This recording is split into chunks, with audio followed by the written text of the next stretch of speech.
Good morning, everyone. Welcome to the very first event of the Connect ASEAN project.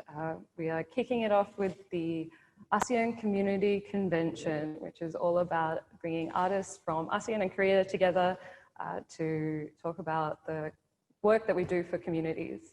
I would like to introduce you now to Dr. Young, who will be giving us a lovely opening speech. Over to you, Dr. Young. Thank you so much. Good morning, everyone. 안녕하세요. Yami입니다. Okay. Thank you for joining the inaugural of ASEAN Ko-mmuniti Convention. It is a part of the ASEAN Foundation Connect ASEAN Arts and Cultural Program.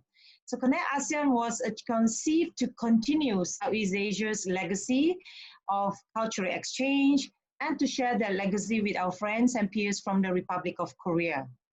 The COVID-19 pandemic has made this milestone incredibly challenging, but our resilience has proven the indomitable spirit of the ASEAN community.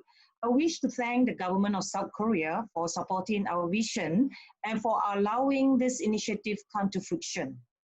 The inaugural of ASEAN Ko-mmuniti Convention is part of the Kommuniti Corner initiative. So it is designed to develop sustainable and effective community arts practices in ASEAN with the involvement of artists from Republic of Korea. The ASEAN Ko-mmuniti Convention kicks off with today's group of over 30 artists and arts advocates. There are representatives of the community development and education sectors.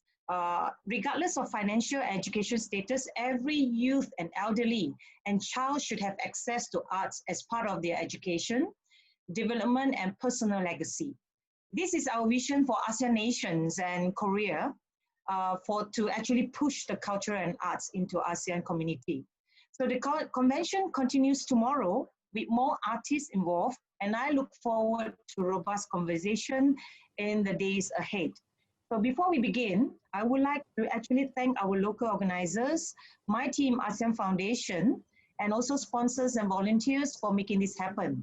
And thank you all the viewers, observers, artists for taking their time to join us this week. We also will continue to keep you posted on the outcomes of these conversations and also this convention and discussion, as well as our Connect ASEAN activities over the following years. I wish you all well in this challenging times, these pandemic times. But remember, when we are actually worried about the pandemic, but we also have to actually live our life normal, as normal as we can. So the new normal is actually what we have to practice right now.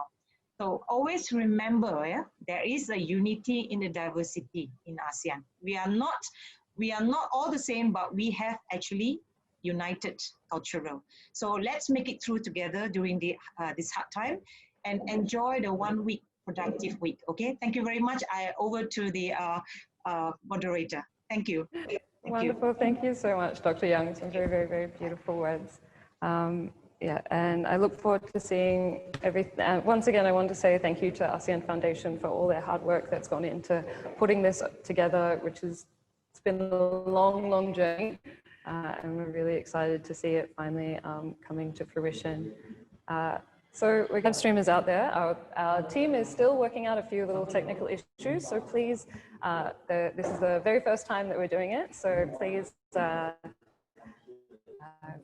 patience, and we've got our artists standing by to be talking to you all very soon. Let's start with having a little hello from Kommuniti. How are you today? I'm good, and here we are, right in the middle of Singapore, reaching out to the rest of ASEAN, and hopefully, people streaming in and listening to us from the rest of the world as well. Not sure what the weather's like for everybody, but it's been really rainy here the past few days, and we've all been going through this whole, the lockdown for the arts, closure of art centers, the cancellation of public events and festivals, probably since March, April, May, June, July, and here we are almost 6 months later. And one of the words that Dr. Young mentioned was about resilience and not giving up, and that there's so much strength in unity. And I think this is what we see, right? Not just in ASEAN or in Asia, but across the globe among the creative people and the people from the arts, and how we've banded together and figured out ways using our voices, our images, our words, our stories, our bodies, our movements, everything to just keep not just our own community, but everyone else kind of like being able to survive this pandemic. And I think the digital platform definitely has played an incredible role in being able to reach out and also for us to be able to express. Because with something as simple as a smartphone or any camera that we have at home, we're able to either perform for our loved ones at home, and then if we want to make that choice to share that performance or that work of art or that story or that narrative or image with the rest of the world, we also have that option. Wonderful, yeah. It's been a very interesting process for us to, especially artists who are so used to working with very tangible things, to have to throw ourselves into the digital realm. And so it's very exciting, but it's provided us with a lot of opportunities to be able to talk to people who you wouldn't normally get to talk to. For example, reaching out to our friends in the farther reaches of Southeast Asia, of ASEAN, so our friends in Myanmar and Vietnam and Laos, who normally wouldn't get to attend these sorts of events. So it's very, very exciting. But it's also some of the things that we take for granted, right? That uninterrupted internet or Wi-Fi connection, or the fact that you have the ability to have a quiet space. Because I was also working from home, and by working, I mean like teaching in the creative industries from home. And I had to pivot literally in 1 week's time when the lockdown happened in April. And a home is a noisy place. It's a place with family, with children, with other people who are also learning from home and working from home. So this whole digital sphere of this alternate universe of taking a practice into it was a little bit of a challenge, as I'm sure it was for everyone tuning in. It's never perfect. You're not going to have a sound room. You know, you're not going to have incredible lighting and uninterrupted conversations. So it took a lot of tolerance, a give and take between myself as educator and my students, and a lot of understanding between audiences and myself as performer as well. I think these are some of the nice values that have come out in this period, in this COVID period, that we see the humanity among all of us, that this give and take, this ability to understand, this ability to show your patience and to allow the other person to blossom and bloom slowly in time, to let things unravel. So I'm very rewarded by things like this.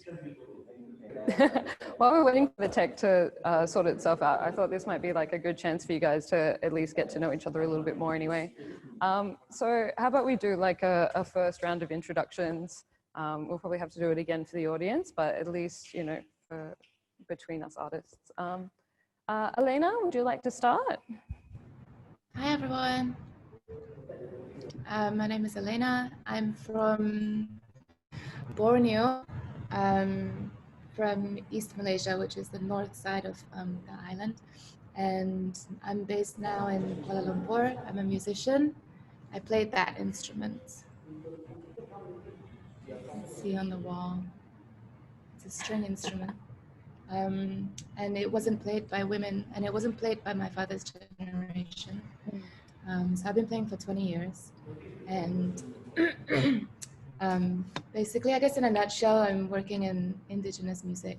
So this instrument and also the songs, dance, teaching, performing, help create a system that will keep it alive.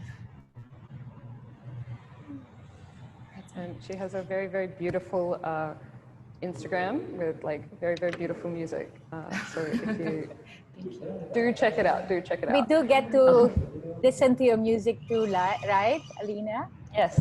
Yes. Yeah. Not live though, because these don't really work well. Yeah. Dessa, do you want to go next? Yes, hello. Maayong buntag. I am from the Philippines in an island called Negros. It's in the central part of the country. And so we're kind of isolated because we're not able to go to any other island. But I've been in theater for many decades. I started when I was 13. So theater really changed my life as a young person. And that's why I keep doing it. And I am now a mentor to a youth group for the last 15 years. The group is called Youth Advocates Through Theater Arts. Um, and so it's been a great joy just to continue to be passing on the gift that I was given when I was 13.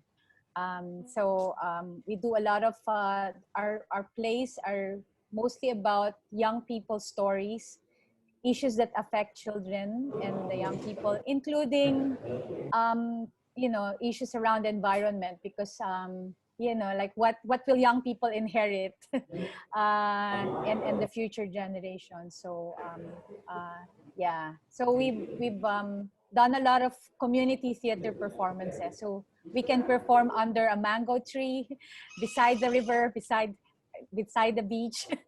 So we go where people are. That's it for now. For now. Looking forward, yeah. Malita, wonderful. Okay, how about Francis? Would you like to go next? Oh, you're still on mute. Right there. Okay, we can hear you. A lovely day. I'm Francis Soliano. I'm also from the Philippines, from Cebu, Philippines. I work in the area of fashion, primarily trash fashion. Yet I co-founded a youth organization called Youth for Livable Communities, where we work with the community using design and arts through different interventions spanning from livelihood, youth development, environmental awareness, and so pretty much quite a lot of things all together. So yeah, that's about what I do. Lovely. Well, talking about sustainable environments, maybe Paul would be best to go next. And so to also introduce Non-Luck. Non-Luck, are you there? Yes, I'm here. Hi, everyone. So my connection is not good. Sometimes if I turn off the video, it will be like a disconnect. So nice to meet you, everyone. I will help Paul sometimes. Yeah. Yes.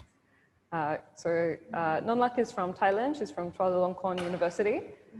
But very luckily, Lao and Thailand Lao people can understand Thai. Yes, that's right. And Paul, would you like to introduce yourself? Hi, everyone. My name is Bunpon. Yes, I living in Vientiane, Laos, PDR. Yes. Now I'm working and teaching together. Usually I teaching the students in the weekend, and after that I working for the artwork like installation art, land art, like that. Yes. See, I can't hear. I can hear you now. Okay. Yay. Wonderful. Sorry. Kyung Sung, would you like to introduce yourself next? Hello. My name is Kyung Sung Ri. My name means mindfulness and sincerity, to translate the meaning. And I'm from Korea. And I live in Seoul, but now I'm doing self-quarantine because nearby our rehearsal space there were some cases. So I had to go through 10 days of self-quarantine, and today is actually the first day of my self-quarantine. So it's lovely to see you and to be connected to all of you while I'm in quarantine. So thank you.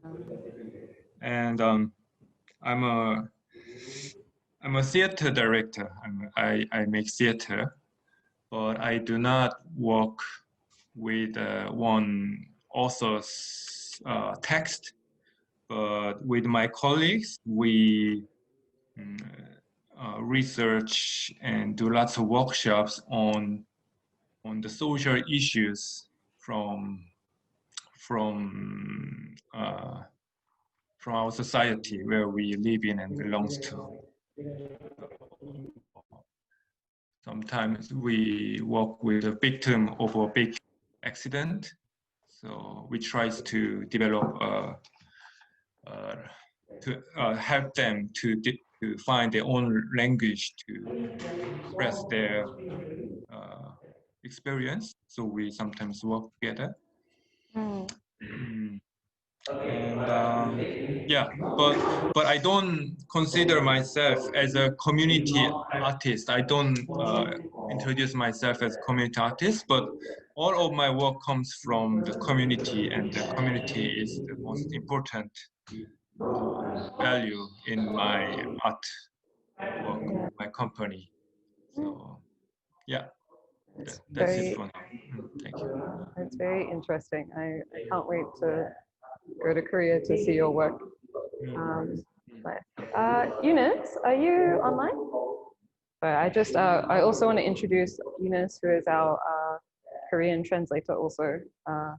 We got to know Eunice through, because she's also helped do some translation for Korean theater project also. Yeah, and she is. He was so good in introducing himself. So I couldn't really find a time for me to interfere while he was talking. Like I was like, should I join or should I connect myself? But he was too good. He was so eloquent and he was just, yeah, he could present himself so well. So I felt like I didn't really have to step in. Yeah, but I definitely need you today. So please be with me. I'm always here. It's just that I'm not showing myself on the video because I'm not one of you guys. Although I want to be one.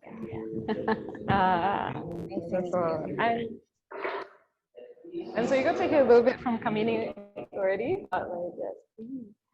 So my name is Kommuniti. I'm a storyteller. I was born and brought up in Malaysia, but now I'm based here in Singapore. So I'm also a teaching artist, and I set up the Young Storytellers Mentorship Program about 6 to 7 years ago, mainly to develop emerging talent in oral tradition, because I found myself kind of reinventing the wheel many years ago, almost 2 decades ago. And now in my practice, I feel it's very important to have the younger generation properly nurtured and guided so that we're not reinventing the wheel in the next 20 years. There are artists who know how to survive and how to perform and how to sustain themselves in a specific art form. So oral tradition and storytelling falls under the category of either literary arts or traditional arts. And these perhaps are the most smallest of art forms here and the least visible of art forms here. So it's always been a struggle kind of working on the margins. I'm very determined. And so I also produce an annual international storytelling festival that kind of, has a channel for the other talents to work towards as a goal annually once a year, and also to learn from different artists that come from different parts of the world. So I produce, direct, teach, and I also perform as a storytelling artist. And yeah, Kommuniti has helped out on many a project with Artsolute. Yeah, very grateful. I guess, I don't know, for those who haven't met me, actually, I think, yeah, most everyone has. Only Francis and I did a program with the Singapore International Foundation, I think almost 2 years ago now. Which is kind of crazy to think about. But yeah, so I am more of a facilitator and try and think about how to use arts in order to teach lessons. So more of like the process of creating art being the lesson versus telling a story that creates the lesson itself. My training is in puppetry, but yeah, I've been playing around with a few things. Yeah, and so I joined Terence Terence started Artsolute about 2011, like almost 9 years ago, and we've been doing programs such as this for those years. We also did a project a few years back, which was using with puppeteers across ASEAN with Japan. And so that was about allowing the puppeteers to be able to collaborate, create stories together and do a cultural exchange by using puppets. So they would kind of all come together and create a puppet show from their various different traditional puppets, which was very, very interesting. Yeah. So, I mean, I am recording this, so we might be able to, you know, if these tech issues don't get like ironed out, we can still have something afterwards, so don't stress. So I guess I see there's like quite a few of us all work with different Indigenous groups, especially. I was wondering if you guys wanted to ask each other any questions at this moment about what it's like, or yeah.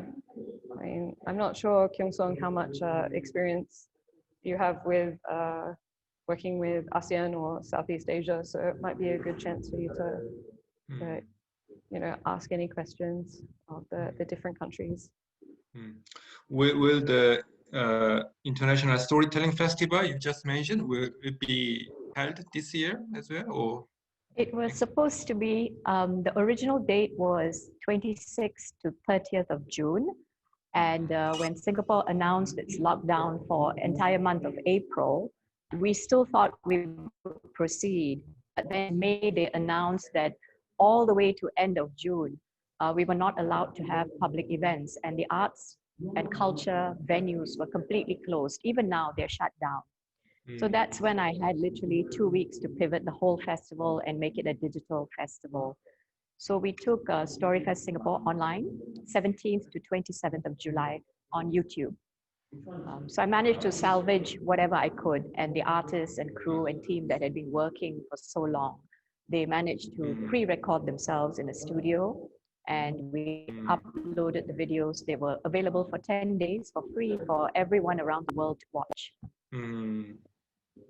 Yeah, I heard about the festival from Jodi, and I was very curious how this festival programmed and how you managed to proceed this festival in this time. So, yeah. Yeah, I mean, of course, the entire international component had to be removed because they were unable to come.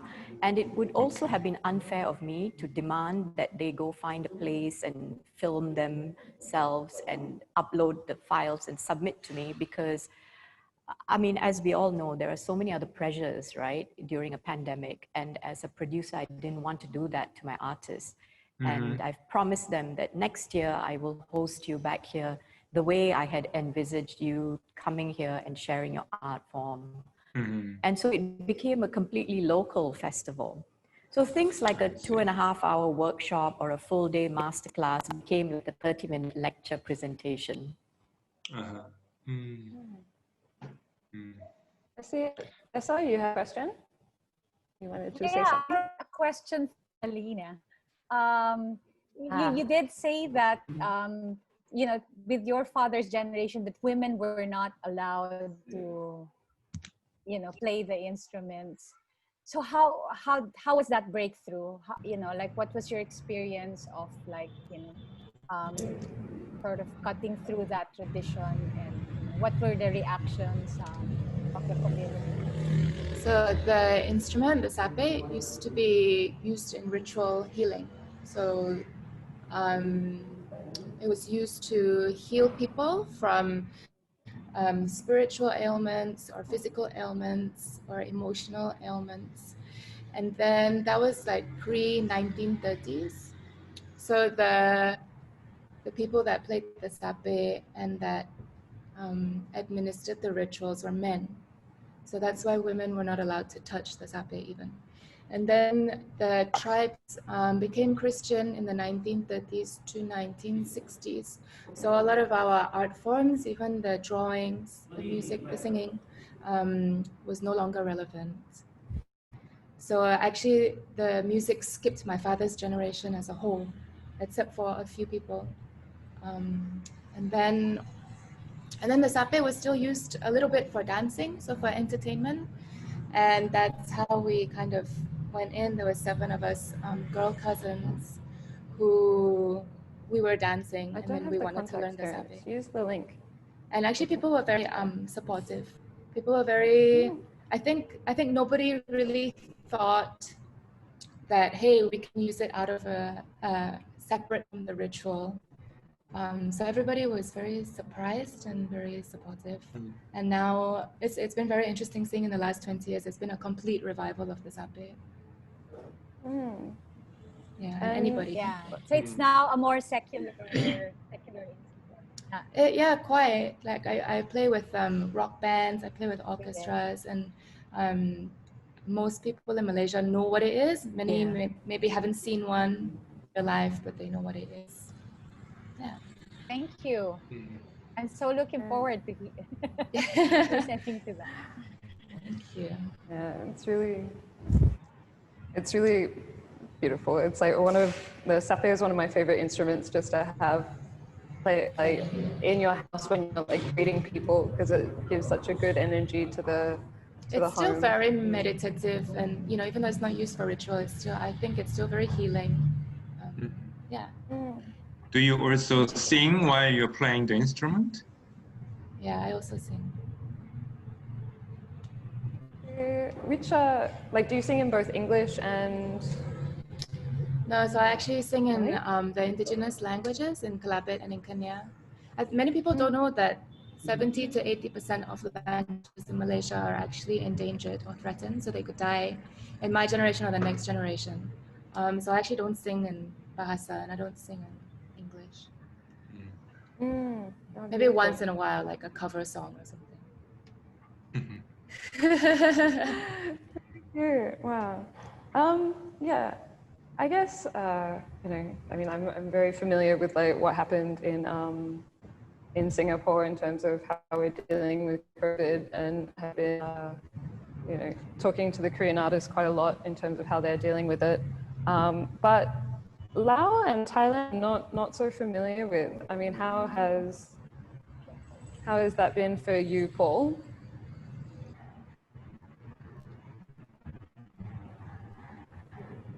Hello, can you tell me when you can hear me? Can you hear me? I hear you already. Yay! Wonderful. Yes, back. I didn't know it was my problem. Wonderful. No, so yes, so I wanted, and Paul, I was wanting to know about what is the situation like now in Laos, and how has it affected, how is the COVID situation in Laos, and how has it affected the school and art? คุณพอช่วยอธิบายสถานการณ์ของโควิด -19 ในลาวด้วยนะคะมีผลต่อโรงเรียนสภาพโดยทั่วไปแล้วก็การทำงานศิลปะของคุณพอยังไงบ้างคะ Okay, this is very very hard for me. Maybe Miss Longla can you help me translate? I will to talking the Thai language. Maybe Miss Longla, can you help me? Yes, I would like you to try to explain by yourself first, and I will try to help you. Okay, about okay, I start Thai language. Okay. Yeah. Okay.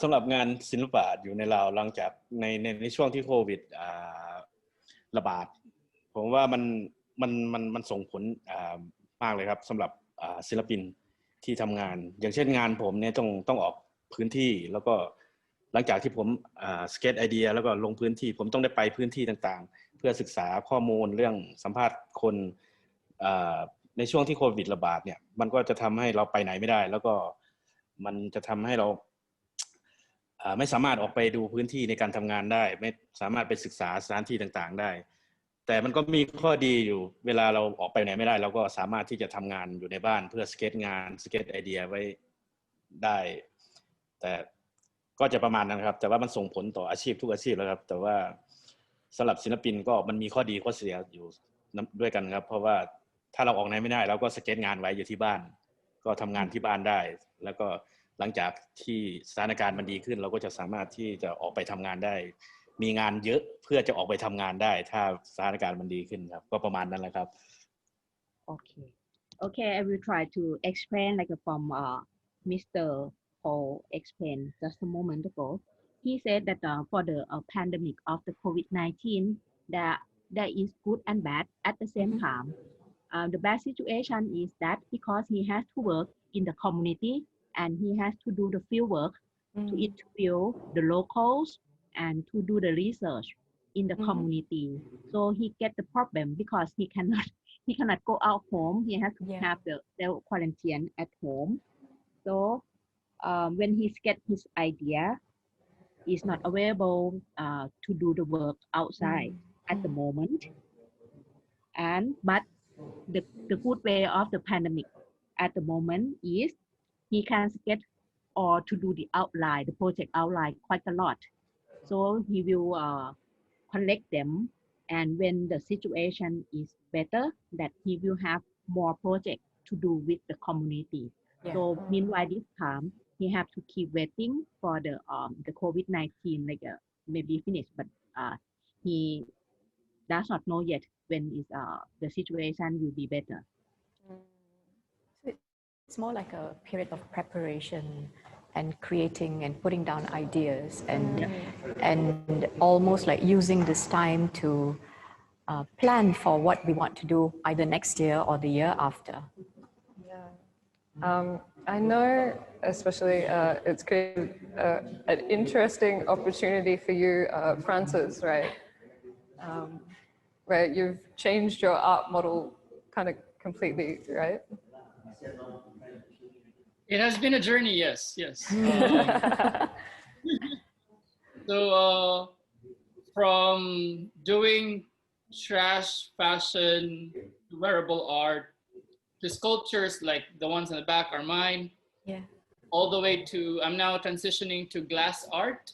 So, and I've also produced several, actually I've also produced 2 theater shows last year. So it's a constant evolution. So I guess we creatives will always have that, we constantly evolve. However, exactly. Sure. So in terms of community work, it's quite difficult. However, we're also transitioning to doing digital community with several artists and creatives. So if you notice, my name down there is the Francis Soliano Show. I'm sorry about that. Yes. But we are moving into a digital platform to tell stories about artists and creatives and how they are working within their sphere. So it's a constant evolution. I hope I'm making sense. I understand.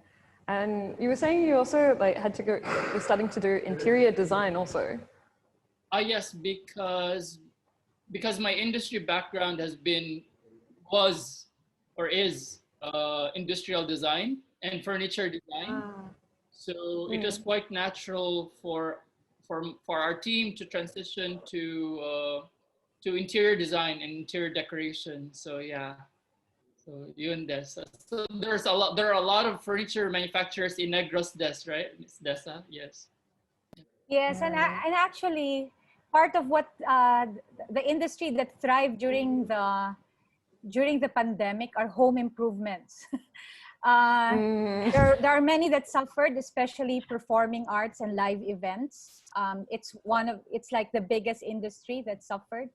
But in the arts and culture sector, it's really the home improvements that really came up. And and in Cebu in particular, they do have a very stable network of furniture within the furniture industry that were supporting each other because supply lines were cut off. So it is one of those sectors that actually really benefited from having a robust network even before the pandemic. True, true. Nice. And how has it affected you, Dessa, in the work that you've had to do? Theater we were on especially is hard. yes, because again we're a tinier city than Cebu, no. But again we were totally cut off.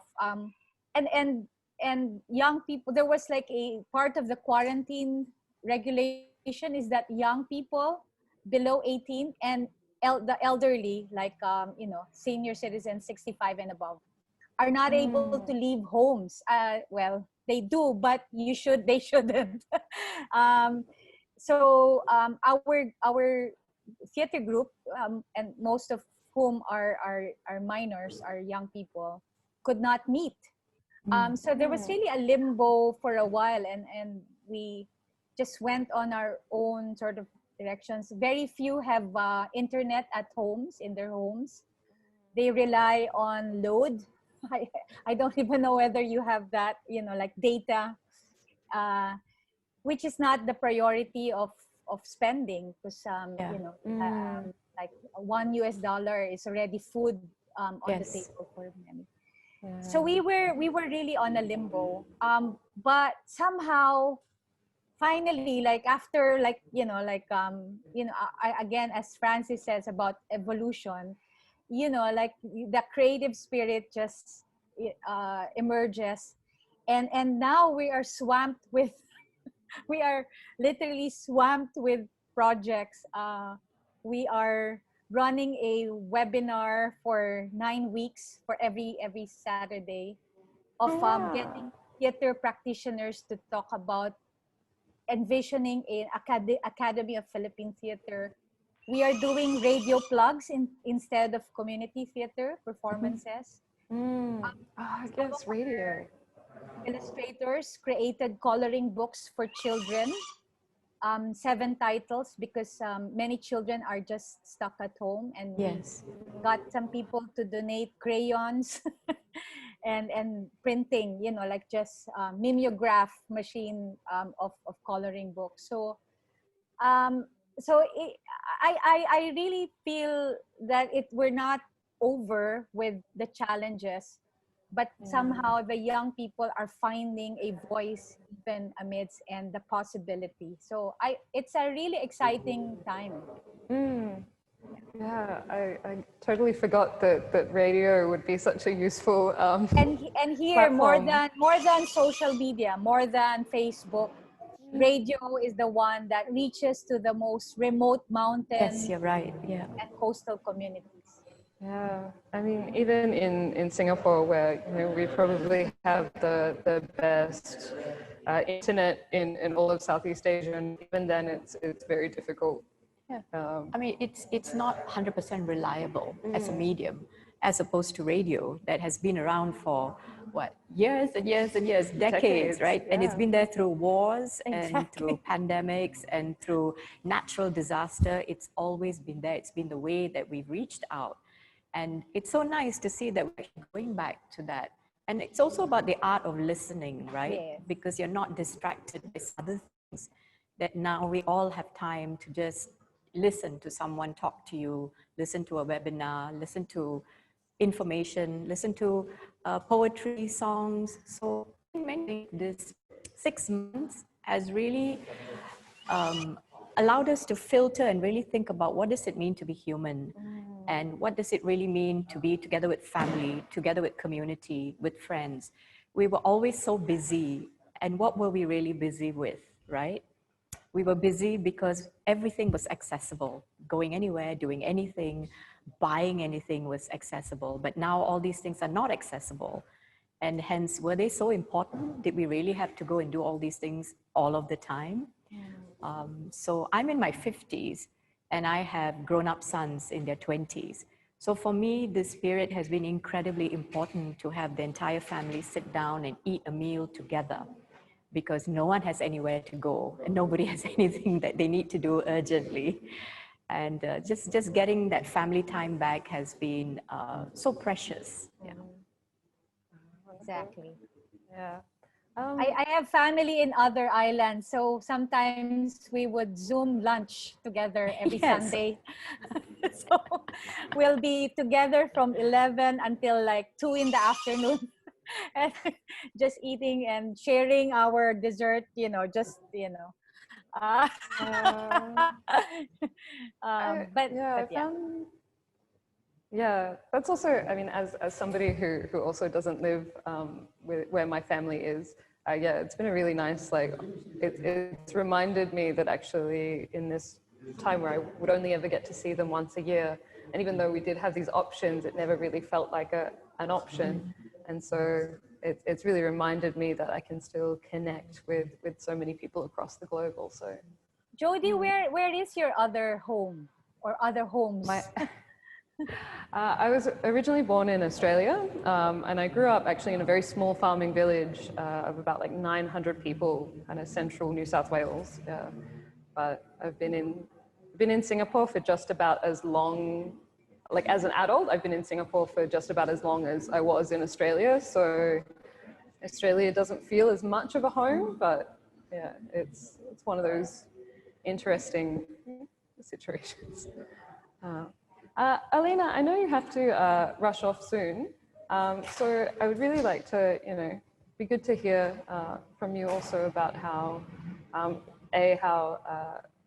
COVID's been affecting your situation. But I think I'd be really interested to hear about, maybe in a bit more detail about how the term sort of community plays a role in your practice.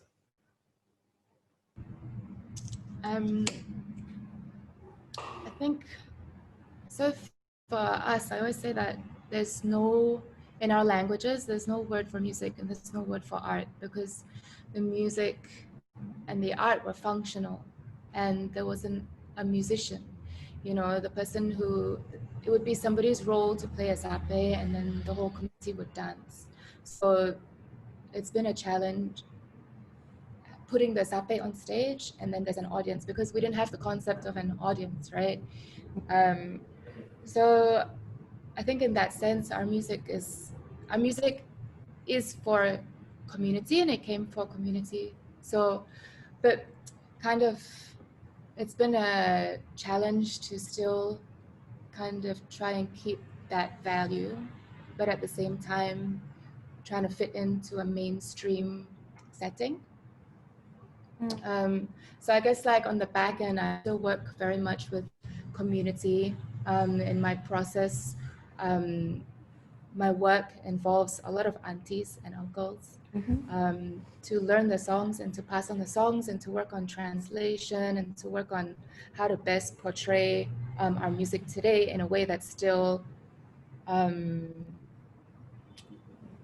like authentic and what is the word? It has integrity for the community still, right? Because there are people that take like the instrument and then just play it with any music, and there's no like reasoning behind it, no like intention for the community behind it. I work also with dancers, a lot of whom are my cousins. So again, like not professional dancers, but trying to put ourselves like on professional stages and in theaters. So we still have kind of that very kampong feel to our group. And yeah, and I think just in every step of the way, trying to involve community. So whether it's creating a music video, we'll see how best to work with community, but also how it affects our community, so our community and the Malaysian community as well, and then a global community, so we sit in that global community. Yeah, so I actually work a lot with other artists and almost playing an agent role sometimes as well, so getting other artists gigs and jobs and stuff. I know you mentioned sustainability as being an important part of your work also, in terms of like how do you make the folk arts to continue in a meaningful way. How I mean, what would be your suggestions in terms of what creates a truly sustainable folk art? Is there such a thing as a sustainable folk art? Yeah, it's a very good question. If you guys have any input, I mean, all the other artists, please let me know. Because, you know, I struggle with this term traditional art or like preserving the arts, because how come my music is traditional, but, you know, guitar is not traditional, violin is not traditional, they're probably way older than this, aren't they? And then you kind of, I don't know, so my generation, we're the first born outside of the rainforest, but we, you know, like growing up in cities, but we still learn the heritage from our father, from our parents, and we still have like, you know, community values, and we still like spend a lot of time in the kampong. So we have this like very dual lives, but I think that helps when I play music, because I kind of understand and know what to portray that would get a contemporary or an urban audience interested. Yeah, so it's a challenge, constantly finding ways to evolve and to portray the music and the stories behind it. Yeah. So if you guys have any ideas or suggestions, I'm very open to it.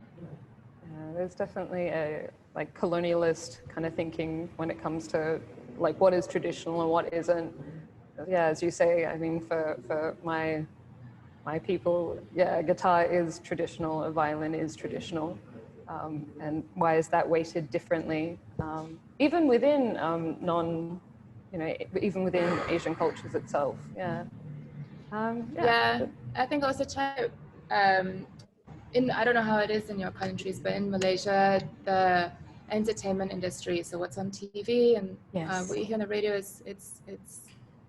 it's mostly from the West, right? It's the hit songs and everything. And then when there's a band, then they'll benchmark themselves against like a Western rock band, which is totally fine. But we have so much here, and I'm always encouraging people to kind of look within ourselves and our heritage first. And it's working very slowly. Yeah. I mean, any thoughts from the floor about, you know, is there such a thing as a sustainable folk art? I think if I may, one of the observations that I've made traveling around Southeast Asia and Asia is that art is very entrenched and entwined together with tourism. And the sustainability of an artist village, of a folk art, you know, whatever it is, the maker, the crafter, or a community of makers and artists is very much linked to the tourism industry. It's not a bad thing because it has allowed these artists and makers and performers to survive for many, many decades. But the impact of this intertwining is now very, very visible because there is no tourism, there are no travelers, there are no visitors. And so entire artist villages or entire troupes don't really have a practice anymore because who do you sell to? Who is your audience? So coming back to the word community, sometimes tourism gets excluded in this larger discussion. They are a very prominent and very significant community. They are the consumers or the participants in our art forms. But at the same time, I think the lessons that we need to take away is domestic tourism is something that we should have also cultivated alongside international tourism, so that in times like this, we also have the supplementary audience, the local, the domestic audience that is also part of this ecosystem that allows us to continue to perform, allows someone to continue to buy or interact with our art form. Singapore is very small, and domestic tourism here is probably going to be an incredible challenge. It's like whether the person from the north wants to come down to the center. But I think for most other ASEAN countries that are much, much larger, this is something that younger emerging talents should perhaps consider how to, alongside with the mainstream tourism, how to cultivate domestic tourism as a future option to continue with practices and with different genres and as buyers, as consumers.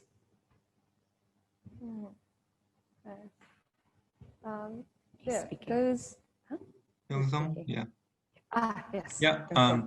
No, I also want to share one of my friend's story, and she's a very beautiful Korean singer trained in traditional way of singing for I think she's also trained more than 15 years in Korean traditional way of singing, but she felt a little bit sick of the how do I say, of that industry, that she has to be fixed in the area of only singing in this tourism industry or area where they only see tradition as a fixed form from like 500 years ago. So she starts to develop her own form based on her trained singing skill. And she developed very interesting artistic performing art, I would say. And then she starts to be invited to many contemporary performing arts festivals, not only in Korea or all over the world. But then she was the people who are from this traditional realm where they teach traditional way of singing starts to saying that she's a betrayer. She's not original anymore. So, but she sees tradition is not a fixed things from 500 years ago, but it has to be transformed and so they can evolve. Yeah, so they can be meaningful to the time of now. Yeah. What's her name? Her name is Park Min-hee. I can send you her link. Oh, it's yeah, cool. But she has been able to get her own fans and her own performance gigs. So she's able to sustain this, right? Breaking away from a very formal, rigid pattern and being brave, taking that risk and being really brave and stepping out and using her techniques to shape something, like we mentioned, that's evolving. Yeah.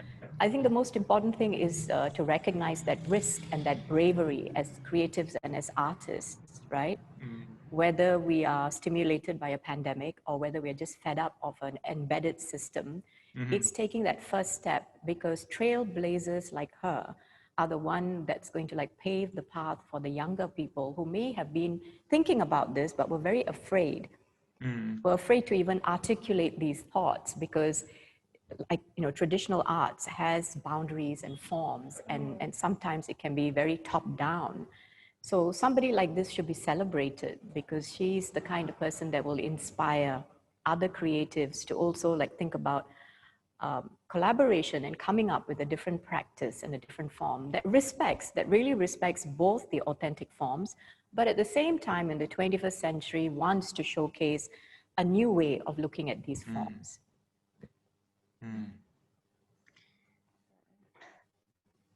A lot like what Elena is doing, right? You have democratized the sape by something, that was predominantly not a female space. You've now made it accessible to anyone, regardless of gender, regardless of age.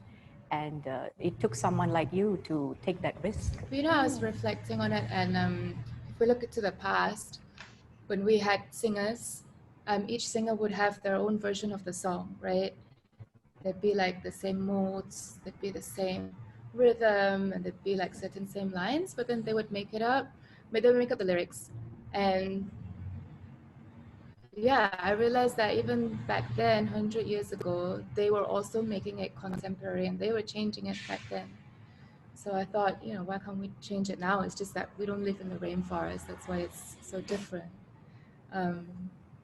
Yeah, so that's what I think. But there's a really cool Spanish singer. Her name is Rosalia, and she's trained in flamenco dance and flamenco singing. And she's now top of the charts. She has Grammys and all these awards because she mixes it with pop music and rock music, and she infuses the flamenco dance in her videos and everything. It's really inspiring.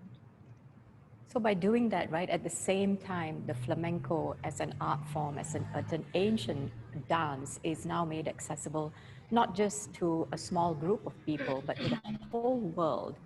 So these are ways of looking at practitioners or emerging practices that, that have different elements of different art forms and looking at it as a contemporary practice that's leveraging from something that's traditional or folk, and the wider audience. And this is how I think we look at sustainability of art, right? The more people who learn about it, the more people appreciate it, the more people than your usual typical audience now want to know and support this form. And we should be open to embracing that. And we should try to reach out to wider audiences. I think there was one point that Alina mentioned earlier. I think what we are, you know, like just we are constantly evolving, improvising, and incorporating a lot of new things. It's also, I think, the sensitivity to cultural appropriation. Because I think it's so easy just to say, you know, like I'm just going to get a little bit from our, you know, tribal group from the north and then, you know, south, because it will sell. And much as it is part of creative industry, I think what I am also hearing from some of the, you know, some artists, you know, is the intentionality that goes into the creative process. You know, like, is it simply just a product, or, you know, like another commodity that, you know, like is kind of cool, you know, very, you know, like exotic? Because we might be pandering as well to, like, to the Western, you know, like a Western sensibility. I think it's a good thing to ask these questions, because I think some of our artists are also grappling with that. That some of our indigenous communities are just saying, you know, like, go through some of your work, you know, research, you know, really learn about why these forms were created, and do not just extract without even the conversation, or without even the you know, like the sort of relationship with the community where it came from. So I think there will be a constant, and I think that's part of the sustainability of this, is that these are constant negotiations, constant battles, and creative sort of struggles. But I think, the point of, like, just being able to, you know, like, just come with an intention of, like, knowing and respecting and honoring, and then the evolution can come out of those conversations. Yeah, the most important thing you said, Dessa, is research, right? So spending time with the community or with an indigenous group and taking time to understand where this art form or this particular form is coming from, and what does it mean in their language, in that context, and in all those histories and years of practice. And for me personally, especially as an oral storyteller, I think the most important thing about the ethics of working with traditional arts is to acknowledge and to say where you heard it from, who gave you the song, who, you know, mentored you, what were the experiences behind this new work that you're creating. So the acknowledgement, the credits, and being honest that this is something that has already existed and that you are inspired by it and you have permission. That's also important, right? That some of us are part of the audience, but not everything that we consume or listen to that we are awarded permission to retell. So I think this sort of respect comes with years of practice, and I think that's the nature of this conversation, right? Working in communities, it's not a 1 or 2 hour experience, it's long term. Yes, I see Francis nodding there. Yeah, I think, yeah, it's very, I think especially for young artists who, you know, maybe don't come from a background of art or traditional art, who do want to start to get into these practices. It's very useful language to learn how to credit and learn how to respect and be given that sort of permission, so that young people don't have to feel so afraid of touching it. Yeah. I do have a question, if it's all right. I'm struck by Kyung-sung when you said that you don't consider yourself a community artist. I'm just curious why you said that. Like what do you mean by that? Right. I'm going to be. Or unless the time is. It's okay. Okay. I'm going to be a little bit rude and interrupt just because I know Elena has to leave. But yeah, Elena, do you have any last things you would like to say, or maybe we can also. What I can do is we'll take this opportunity just to have a little break to have some water and clear our heads. And what I will do is I will play your video as a farewell. So if you'd like to maybe give us an introduction to this song. Okay. Thank you guys. It was lovely to meet you, by the way. I wish you guys all the best. This song that we're about to hear is my latest single. It's called Gituan, which means stars. And it was written by my cousin and myself about 2 years ago when we learned about some of our great ancestors, Tukut Rini and his wife Aruring, who could live in the heavens and on earth, and they would travel through a great waterfall. And they had these they had dual lives, the ones in the heavens and the ones on earth. But something that was very important was the ability of this couple to provide for their family through hunting and through the ability to plant rice and to harvest rice, to provide for the whole community, and also to protect their families through headhunting and through great wars. And I was just reflecting on this and how we still carry those values today. We might not be headhunters. I might not be able to plant rice, but it's still something that's very important to look after each other and to protect each other. So yeah, this song is a narrative about that and how we are our ancestors. We are who we are because of those that came before us. So the video was coded. So the visuals that move respond to code, and it was done by my other cousin, Max Jala. Wonderful. Okay. Thank you so much, Elena. Thank you, guys. Have a beautiful week. Thank you, Elena. It was a pleasure. Thank you, Elena. Thank you. Thanks. We hope to see you again.